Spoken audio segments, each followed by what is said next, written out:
حمد حمد عربی زبان کا لفظ ہے جس کے معنی ہیں تعریف کرنا یا شکر بجا لانا، یعنی شاعری کی اصطلاح میں حمد ایک ایسی نظم کو کہتے ہیں جس میں اللہ تعالیٰ کی تعریف بیان کی جائے۔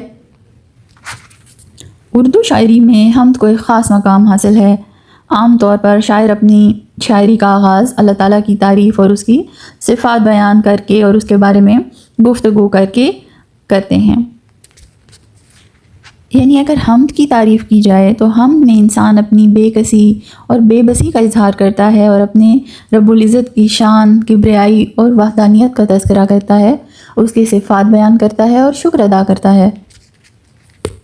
حمد کا جو لفظ ہے اللہ تعالیٰ کے لیے مخصوص ہے، جبکہ ثنا کا لفظ انسان کے لیے ہے۔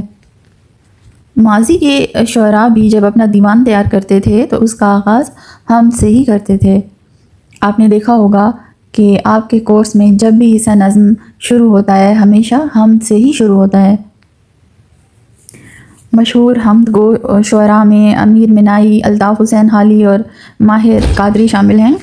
حمدیہ کلام کے چند نمونے دیکھ لیتے ہیں۔ کوئی تو ہے جو نظام ہستی چلا رہا ہے وہی خدا ہے، دکھائی بھی جو نہ دے نظر بھی جو آ رہا ہے وہی خدا ہے۔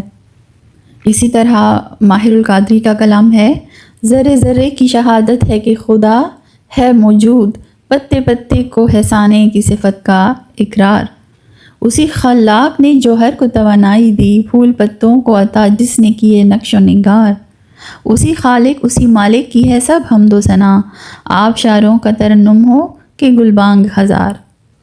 یہ سب آیات الہی ہیں، ذرا غور سے دیکھ اس کی پھر حمد بیاں کر اسی خالق کو پکار۔